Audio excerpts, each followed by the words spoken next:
Good day, students, and this is the third lesson of Intro to Com. Let's talk about the functions of mass media. So the lesson source for this is the Open Library of University of Minnesota, and you can copy paste this. You can Google this link to get more information. Okay, the mass media serves as several general and meaning specific functions. In general, the mass media serves information, interpretation, instructive, bonding, and diversion functions. So, first, mass media has the function of information. We have a need for information to satisfy curiosity, reduce uncertainty, and better understand how we fit into the world.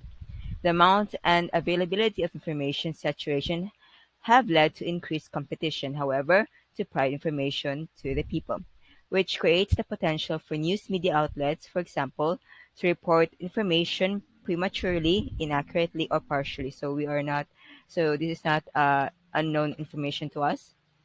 Uh, Sikat kaayo ang kanang mga news channels, major news channels to do breaking news or just in reports.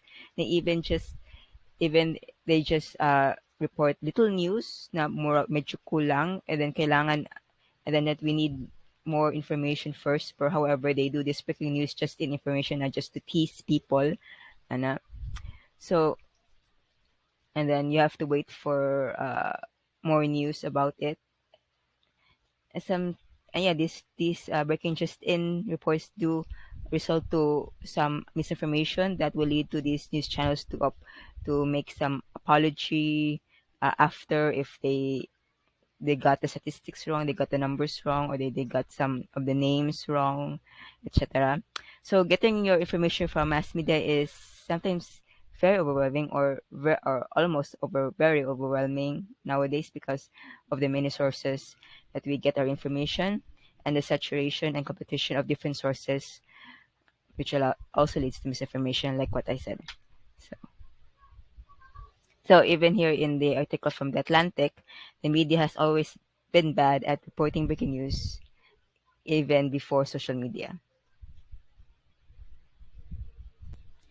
Okay. But of course, there are some exceptions. Like most of the time, journalists don't commit misinformation because they follow the true journalists, those who actually studied, the craft, follow a code of ethics because they live through this ethics. And there are a lot of exceptions that there are journalists that do not commit misinformation or are slow to report, or who takes their time to report the news, especially in local news because there's less competition. Okay, for example, like this example here in Milwaukee Journal Sentinel. So this newspaper only reports news within Milwaukee only, so there's probably a little less competition. Okay, number two, second function is interpretation. So media outlets interpret messages in more or less explicit and ethical ways. Newspaper editorials have long been explicit interpretations of current events, and now cable, television, radio personalities offer social, cultural, and political commentary that is full of subjective interpretations. Okay, so although some of them operate in ethical gray areas because they use formats that make them seem like traditional news programs, and most are open about their motives. So, oh yeah, so like interpretation. So there are sections in newspaper that journalists or writers give their own opinions along with facts, like give facts and then their opinions. So remember that opinions are not facts.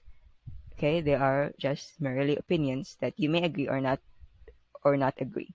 Examples like is again like in the like there's some journalists that give our opinion, but their formats seem like traditional news. For example, like in TV5, and like the Wagpo, the journalists that form the Wagpo show. Wagpo show is not a traditional news show. However, it consists of journalists that you usually see reporting news. So that these faces may seem familiar to you. And actually, two of them actually visited FSU in the past. And another example is Christian Esquer of ANC, who has a news channel show in ANC called The Fact, something like Matter of Facts. So he interviews people and reports news, but he also has his own opinion show called Facts First, where he interviews people and also they give out their opinions about the current events. So, number three, instructive. So the third function of mass media is instructive. So some media outlets exist to cultivate knowledge by teaching instead of just relaying information. So there's the History Channel, the National Geographic Channel, and the Discovery Channel. And in local, we have also the Knowledge Channel for the kids, and this adventure adventure biodiversity show called Born to Be Wild on GMA. So that's instructive. And this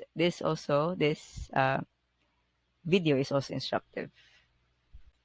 Okay, so number four, main function of mass media is bonding. So media outlets can bring people closer together, like forums and even watching TV together. These people here are watching TV, the news together in groups outside of pizza place. So which serves a bonding function.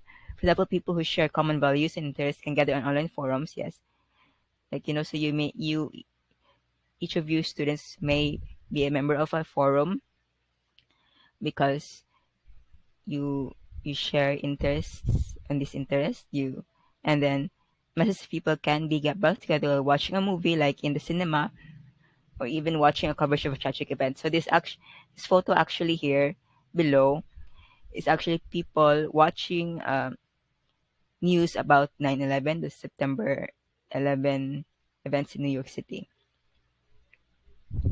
Okay, and last function of mass media is that mass media can be a source of diversion, like where it's just a form of escape for us, like when listening to music or playing video games is sort of a distraction or source of amusement or relaxation.